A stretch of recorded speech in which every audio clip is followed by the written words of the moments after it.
va a ilustrar el profesor Asbun Rojas en esta noche, va a hacer el análisis crítico del constitucionalismo popular. Si usted, distinguido doctor, ya está listo para continuar, por favor, le cedo la palabra. Muchas gracias, Juanjo. Muchas gracias a todos. Un gusto saludarlos y compartir con ustedes algunas apreciaciones sobre algunos temas del derecho. Juan José, ¿me puede permitir compartir pantalla? Claro que sí, distinguido doctor. Un segundito.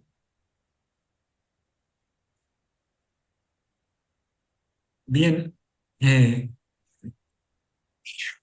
como una iniciativa de la maestría, como mencionaba Juan José al presentarla, es una serie de conferencias que tocan diversos tópicos y que obviamente son temas de marcada actualidad que entendemos todos los que participamos en esta conferencia, ayudan a comprender mejor la dimensión tan compleja y amplia que tiene el derecho.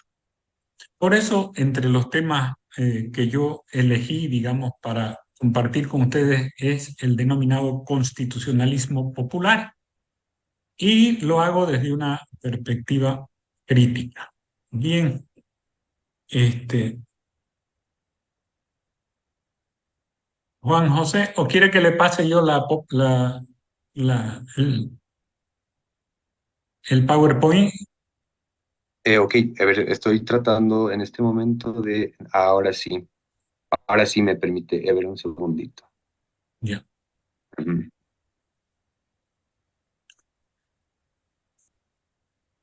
Todos sabemos el significado de lo que es constitución y naturalmente el hecho de que se le haya adicionado constitucionalismo popular muestra unas características que entienden estos autores, marca una actualidad de la Constitución. Sin embargo, nosotros, en particular mi persona, entiende que eso es incorrecto, por decirlo de alguna manera, y que en realidad cuando se aborda ese tipo de temas se lo hace con el fin de buscar eh, eh, debilitar la institucionalidad y debilitar el Estado de Derecho. A ver, hace alrededor de 20 años ya en Estados Unidos apareció esta corriente que tiene diversos autores, entre ellos Larry Kramer, Mark Tushnet, Robert Post, Reva Siegels, Barry Friedman y Alexis Bitkel.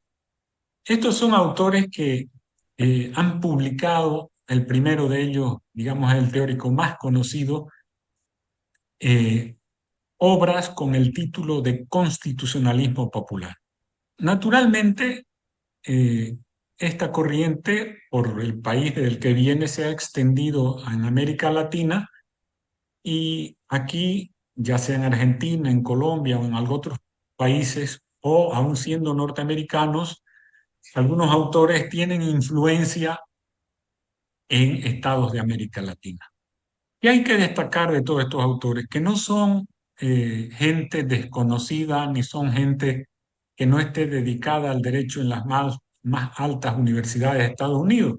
Estamos hablando de decanos de la Universidad de Yale, de la Universidad de Oxford y de la Universidad y de universidades de ese prestigio, ¿no?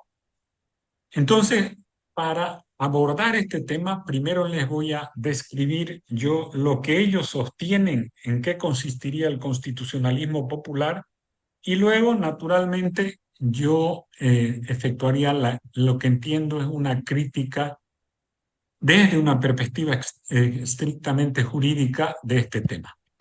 Bien. Las ideas centrales que plantean estos autores es que el pueblo es el creador de la Constitución y su intérprete definitivo, ¿ya? Segundo, señalan que ni el legislativo ni la Corte Suprema pueden ser intérpretes de la Constitución, mm, porque, y hablando de Estados Unidos, esta Constitución, sostienen, no le ha atribuido esa tarea a ninguno de esos órganos. Y esto es lo más importante que entienden ellos, que supone un cambio de paradigma. El pueblo se manifiesta y lo ha hecho siempre por vías populares, espontáneas y no institucionalizadas. Estos son, diríamos, los tres ejes sobre los cuales asientan la idea de lo que han denominado constitucionalismo popular. Bien, desarrollando cada uno de esos ejes en el esquema que nos permite el tiempo que vamos a dedicar a esta conferencia, podríamos decir que ellos sostienen que la Constitución es una redacción del pueblo, es un acto de la voluntad popular. Y como dicen expresamente, la Carta del Pueblo hecha por el pueblo. A partir de ese concepto básico para su teoría de ello, sostienen que entonces si el pueblo es el creador de la Constitución, es por naturaleza, o naturalmente, mejor dicho, el intérprete de la Constitución, y en particular el intérprete de la Constitución en los conflictos que existan entre las leyes y la Constitución, correspondiendo, sostienen ellos, esa posibilidad de resolver ese conflicto a la ciudadanía misma. Luego, y como estudian básicamente Estados Unidos, señalan que en ninguna parte la Constitución de los Estados Unidos atribuyó a la Corte Suprema la potestad para que ésta pueda declarar la inconstitucionalidad de las leyes. Ellos dicen que fue la Corte Suprema que se arrogó a sí misma esa competencia y lo hizo a través de la sentencia Marbury versus Madison. Pero lo curioso, dicen que a partir de esa sentencia y de su significado, incluso desde ese momento, el pueblo mismo concluyó que la decisión de los jueces es la última palabra. Entonces ellos van explicando cómo entienden que los jueces se apropiaron de la interpretación constitucional, en particular en lo que se refiere a los conflictos de leyes con la Constitución o a la inconstitucionalidad normativa. Y ponen diversos ejemplos, hacen una historiografía muy grande, de hecho, en los que ellos entienden, se prueba su teoría. Así, por ejemplo, recogen que el 18 de julio de 1795, 5.000 personas protestaron frente al edificio federal de Nueva York contra el Tratado Internacional entre Estados Unidos y Gran Bretaña, evitando que los legisladores firmen el referido tratado. Y luego, sobre los hechos del 2 de julio de 1798, señalan que cuando el Congreso debatía una ley denominada para regular o evitar, perdón, no para regular, para evitar la sedición, y en razón de eso otorgar poderes extraordinarios al presidente, una compañía militar en Virginia expresó que no colaboraría para hacer cumplir esa ley. Y lo mismo sucedió con un regimiento en Madison, Kentucky, porque entendían este regimiento que esa ley violaba la Constitución y los derechos naturales.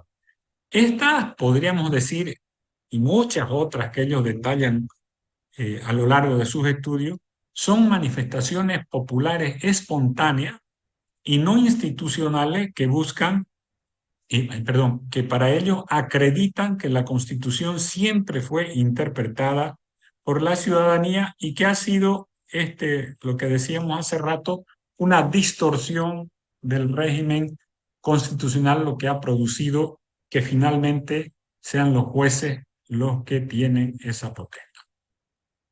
Bien, resumidamente esas son las ideas centrales del constitucionalismo popular y creo que me corresponde hacer un análisis crítico en relación a esos tres conceptos que hemos detallado previamente. Por un lado, podemos decir que el constitucionalismo popular reduce el problema del control de constitucionalidad únicamente al ámbito normativo. Como ustedes me han escuchado, solo se refiere a verificar la armonía de las leyes con la Constitución. Y esa es una de las tareas que tienen ya sean las Cortes Supremas o los tribunales constitucionales, porque no olvidemos que la tutela de los derechos y el conflicto de competencias también son partes de la tarea del control de constitucionalidad. Y ustedes entenderán ya desde este momento, cuando aludo a las acciones de tutela y a la resolución de controversias competenciales entre los órganos de gobierno, que la tesis del constitucionalismo popular hace agua, porque imagínense ustedes que si una competencia como es el control normativo esté en manos de la ciudadanía, pero no de la ciudadanía así sin orden ni concierto y de las capacidades de movilización de la misma, ¿cómo se explica que si es tan importante y buena esa medida, no puedan ejercitarla en las acciones de tutela y la resolución de controversias? Obviamente porque el planteamiento de estos autores está mal. Veamos el primer punto. El pueblo es el titular del poder constituyente, eso no cabe la menor duda, y es el titular de la soberanía. Pero el pueblo en ninguna parte del mundo crea directamente la Constitución. Todos sabemos que la Constitución se crea a través de una entidad representativa del pueblo, una asamblea constituyente, para lo cual obviamente todos los ciudadanos ejercen su derecho al voto y se cumplen las regulaciones que la norma para ese efecto haya instituido. Entonces, si lo que el constitucionalismo popular sostiene que quien redactó la Constitución debe ser su intérprete, obviamente que no puede decir que es el pueblo el intérprete, porque el pueblo no es quien redactó la Constitución, sino bajo esa lógica debería ser la Asamblea Constituyente la que sea la intérprete de la Constitución. Para lo cual, bajo la lógica de esta corriente, debería quedar en paralelamente a los órganos constituidos, la Asamblea Constituyente como un órgano de interpretación constitucional. Efectivamente, los órdenes constitucionales prevén diversos derechos relacionados a la manifestación, a la libertad, a la locomoción, en fin, y actividades públicas que pueden que pueden realizarse como actos públicos y que nos muestran que si la Constitución los reconoce como tales, están garantizados. Pero si ustedes se han percatado, el constitucionalismo popular no se satisface con que la ciudadanía tenga libertad de opinión, de expresión, de manifestación. Lo que ellos señalan es que lo que diga la ciudadanía en una movilización, en un bloqueo, en un acto espontáneo, tenga efectos normativos, se imponga como una interpretación de la Constitución, incluso sobre los órganos legalmente constituidos. Es decir, tenga esta voluntad del pueblo expresada espontáneamente carácter autoritativo. Y aquí está una diferencia esencial de lo que es un Estado constitucional y un Estado que, en lugar de llamarlo constitucionalismo popular, yo simplemente lo reduciría a un entramado de naturaleza populista, porque no es que el pueblo no tenga competencia para manifestarse y que sus expresiones tengan valor jurídico o tengan carácter autoritativo, pero para ello debe actuar a través de los órganos institucionales y a través de los mecanismos institucionales como el referéndum, el revocatoria, iniciativa popular. ¿Y cuál es la diferencia entre la el desarrollo espontáneo de una acción como la que nos propone el constitucionalismo popular y un referendo, un revocatorio. Porque la calidad de espontáneo en la que asienta todo su entramado el constitucionalismo popular, se trata de quien tenga más capacidad de movilización. Es decir, ni siquiera se refiere a la convicción de la ciudadanía, nada, solamente a la capacidad de movilización.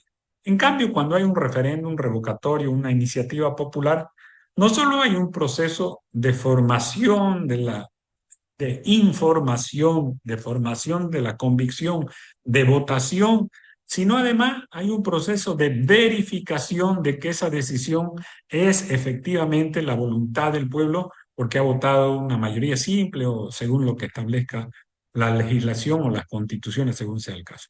Entonces, esa es la diferencia esencial entre pretender atribuir carácter autoritativo a movilizaciones, manifestaciones espontáneas y, en cambio, las que ofrecen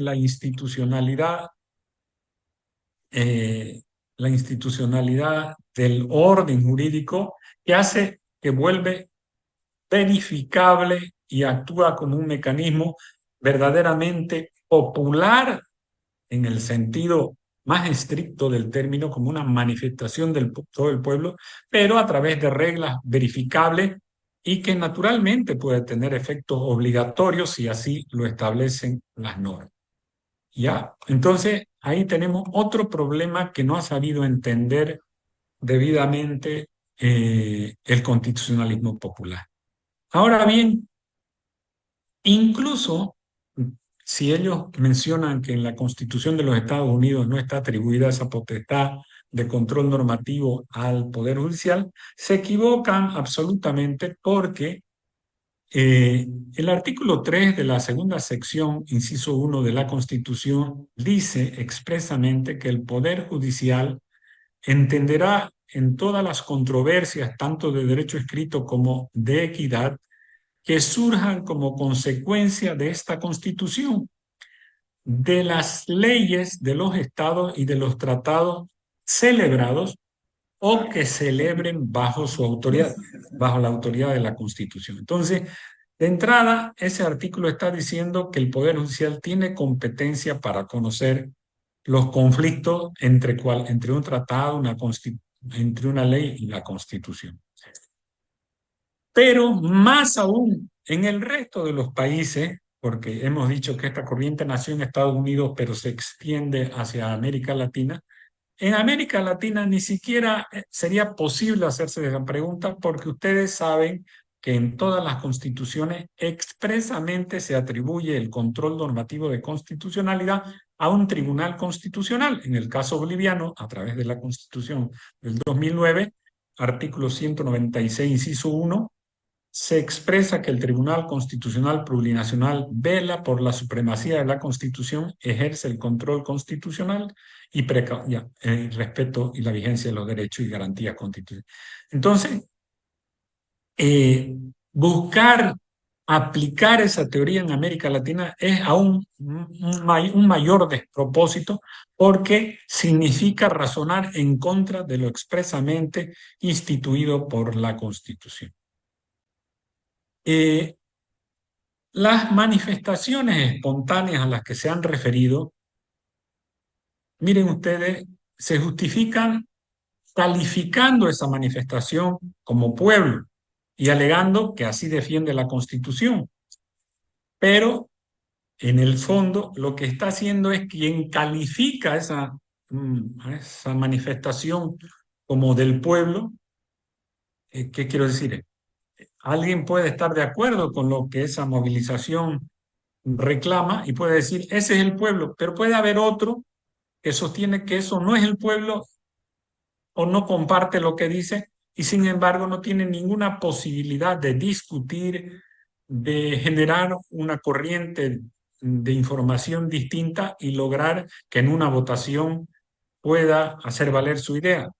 Entonces, se trata más de un calificativo de quien tiene interés en que haya una desinstitucionalización el calificar a una movilización como, como una voluntad popular y atribuirle la posibilidad de que ejerza el control de las leyes y la armonía de estas con la Constitución.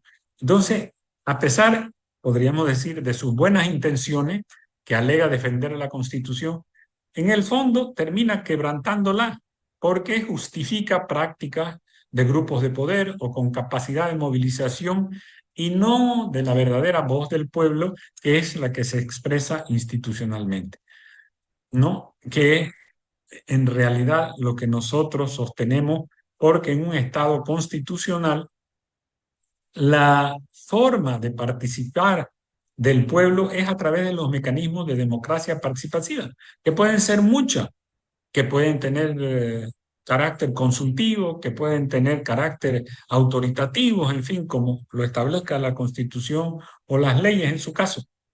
Pero todo el proceso de decisión, todo el proceso de información y todo el proceso de verificación, de verificación de quiénes han votado, qué porcentaje, tiene que hacerse institucionalmente. Es impensable desde un punto de vista del orden constitucional creer que porque salieron 5.000 personas o 6.000 personas, y repito, no es que esas 5.000 personas o 6.000 o 2.000 o 1.000 no tengan el derecho de expresarse, el derecho de movilizarse, el derecho de expresar a los cuatro vientos lo que piensan sobre un proyecto de ley o sobre una ley. Al contrario, siempre eso es constructivo, enriquece la democracia y genera una dinámica de discusión. Pero de ahí a entender que porque hay 5.000 personas o 10.000 personas, sin considerar la cantidad de población y sin acreditar quién ha verificado que esas personas, que esa cantidad de personas exista y que hubo una discusión transparente sobre eso, hay mucha distancia, ¿no? Lo que propone el constitucionalismo popular, si quieren ustedes, es para mí instrumentalizar la voluntad popular con fines políticos. Y naturalmente, y con esto quiero terminar, el constitucionalismo popular no debería llamarse tal, sino populismo a seca. Y ustedes dirán, pero si uno ve lo que está sucediendo en la jurisdicción constitucional en Bolivia, en sentido de que vemos una intromisión del Ejecutivo en el Legislativo, perdón, en los órganos judiciales y en la jurisdicción constitucional en particular, y podemos citar muchos ejemplos de la actualidad, digamos, ayer, anteayer existían fallos que se entiende como el recurso directo de nulidad, la prórroga de funciones o cualquier otro que ha generado dudas en todos los juristas. ¿Cómo explicamos, si en el fondo yo hasta aquí he sostenido que deben expresarse todo institucionalmente, pero cómo expresamos entonces que instituciones concebidas constitucionalmente no cumplen satisfactoriamente sus funciones? Y la respuesta es muy simple. En el caso boliviano hay un problema de diseño institucional, por decirlo menos, la elección de jueces, porque si ustedes se fijan, la propia Constitución dice que habrá elección de jueces de las altas cortes, pero luego dice que ninguno podrá hacer campaña, y eso es porque entiende que no es un proceso político que pueda competirse electoralmente. Bueno, y si no tiene la cualidad esencial del proceso electoral es porque no es adecuado para ese fin. Además, tenemos en Bolivia reglas poco adecuadas para la preselección de los candidatos en cuanto a su idoneidad, formación e independencia. Ya tenemos un segundo problema que nos explica por qué está funcionando insatisfactoriamente la jurisdicción constitucional. Y finalmente está un tercer elemento, un bloque grande también, la manipulación de las reglas de preselección para nombrar a los afines políticos. Entonces, no, si quieren ustedes, El primer problema que tenemos en el caso boliviano es un diseño incorrecto de la jurisdicción constitucional y por otro lado una manipulación o una redacción de las leyes para la preselección, de las normas para la preselección, que no son idóneas y que tampoco son cumplidas debidamente. Eso explica. Pero lo que no debemos olvidar es que si bien en Bolivia tenemos esa deficiencia, ningún Estado constitucional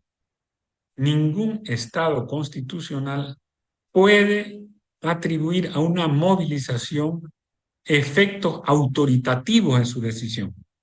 Lo que tenemos que hacer en Bolivia es superar este diseño institucional incorrecto, mejorar las reglas para la preselección y nombrar no solo a fines políticos, sino a los abogados que tengan la mayor formación y la mayor independencia eh, en relación a estos temas. Eso nos permitiría contar con un tribunal que nos garantice los derechos y las garantías constitucionales y naturalmente que nos dé plena confianza.